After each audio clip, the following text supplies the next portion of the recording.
रोजगाराभिमुख कौशल्य आत्मसात केल्यास महिला आत्मनिर्भर होतील. महापौर ज्योती गाडे. ISDT टाय अँड डाय कार्यशाळा संपन्न. महिलांसाठी रोजगाराभिमुख कौशल्य आत्मसात केल्यास त्या आर्थिकदृष्ट्या सक्षम आणि आत्मनिर्भर होतील, असा विश्वास अहिल्यानगरच्या महापौर सौ ज्योती गाडे यांनी व्यक्त केला.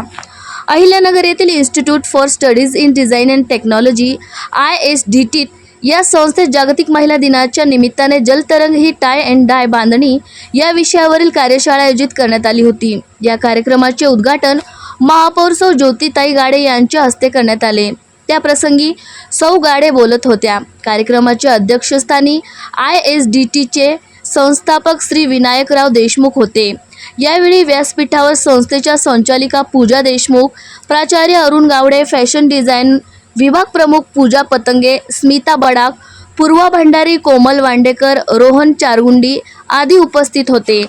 महापौर सौ ज्योतिताई गाडे यावेळी म्हणाल्या, आजची महिला प्रत्येक क्षेत्रात कार्यरत असून धडाडीने काम करत आहे. स्वतःचा आत्मसन्मान टिकवण्यासाठी महिलांनी आर्थिकदृष्ट्या सक्षम असणे गरजेचे आहे.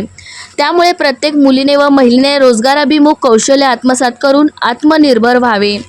या कार्यशाळेत शहरातील 150 पेक्षा जास्त महिला सहभागी झाल्या होत्या.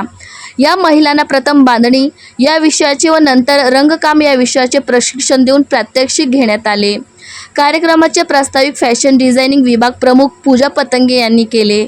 सूत्रसंचालन पूर्वा भंडारी यांनी तर आभार प्रदर्शन स्मिता बडाक यांनी केले. यावेळी बोलताना ISDTचे संस्थापक श्री विनायकराव देशमुख म्हणाले, ISDT म्हणजे institute for studies in design and technology ही संस्था 2004 साली स्थापन झाली आणि तेव्हापासून आजपर्यंत जवळपास 22 वर्ष प्रत्येक वर्षी जागतिक महिला दिनाच्या निमित्तानं काही ना काही कार्यक्रम आम्ही आयोजित करतो. यापूर्वी आरोग्याच्या संदर्भात, काही वाहतूक नियमांच्या संदर्भात आणि अन्य बँकिंगच्या संदर्भात असे वेगवेगळे कार्यक्रम केले. पण यावर्षी आम्ही थोडासा वेगळा उपक्रम घेतला. यापूर्वी आम्ही फक्त आमच्या विद्यार्थिनींसाठी तो कार्यक्रम करायचो, पण यावर्षी हा अहिल्यानगर शहरातील मुली आणि महिला यांना आम्ही अपील केलं होतं की तुमच्यासाठी एक फ्री वर्कशॉप आम्ही ठेवतोय. आणि हे वर्कशॉप असं असेल की आमच्याकडे एक महत्त्वाचा कोर्स सुरू असतो, diploma in fashion and textile designing. खरं म्हणजे या 2 वर्षाच्या अभ्यासक्रमामध्ये आम्ही 10 ते 12 प्रकारचे वेगवेगळे स्किल्स महिलांना शिकवतो. त्यातलं एक स्किलच्या बाबतीमधलं आज वर्कशॉप आम्ही मोफत ठेवलं, म्हणजे ते म्हणजे टाय अँड डाय, ज्याला बांधणी म्हणतात. हा प्रकार जवळपास 5000 पूर्वीच्या पासून आपल्या देशामध्ये वस्त्र तंत्रज्ञानामधला एक महत्त्वाचा भाग आहे आणि तो आज आम्ही या ठिकाणी शिकवणार आहोत.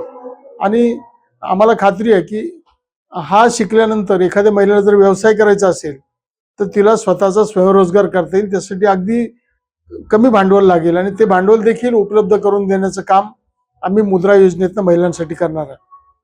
नवीन वर्षाचा जो कोर्स आमचा डिप्लोमाचा फॅशनचा सुरू होत आहे त्याच्यामध्ये 10 ते 12 प्रकारचे आम्ही स्किल्स यांना शिकवत आहे. बाटिक असेल, स्क्रीन प्रिंटिंग असेल, ब्लॉक प्रिंटिंग असेल किंवा फायबर टू फॅब्रिक हा कन्सेप्ट असेल, 40 प्रकारचे एम्ब्रॉयडरी शिकवले जातात, आरीवर्क शिकवले जातात. आणि आमचा मागचा अनुभव आहे की आमच्या विद्यार्थिनी इथून बाहेर पडल्यानंतर या कौशल्याच्या आधारे आज महिन्याला 1 लाख रुपयापर्यंत इन्कम कमवतात.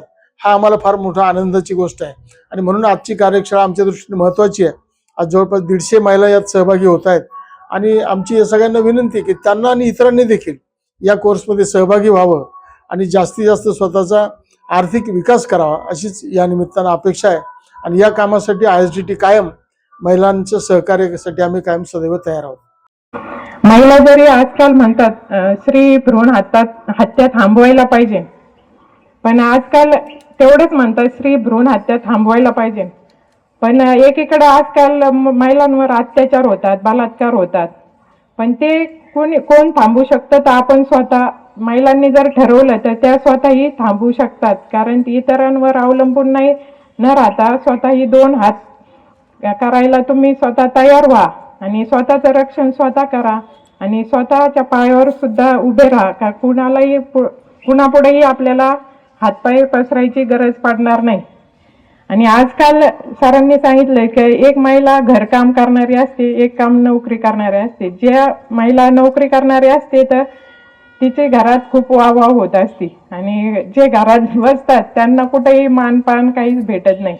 त्याच महिला त्याच्या टेन्शनमध्ये जे घरात राहते त्या टेन्शनमध्ये तिला काय काय आजार होतात हे होतात. त्याच्यामुळं मी सांगते की अशा कार्यशाळा असतील ना, तुम्ही अवश्य त्यांच्यात सहभागी व्हा आणि कुठंतरी आपला बिझनेस, आपली एक नाव असं तयार करा. आणि एवढंच सांगते की या ठिकाणी सरांनी मला बोलवलं आणि माझा जो काही आदर सत्कार, एक मुलगी म्हणून माझा जो काही आदर सत्कार केला त्याबद्दल मी विनायक सरांचे तसेच त्यांच्या सर्व संस्थेचे आभार मानते आणि थांबते. धन्यवाद.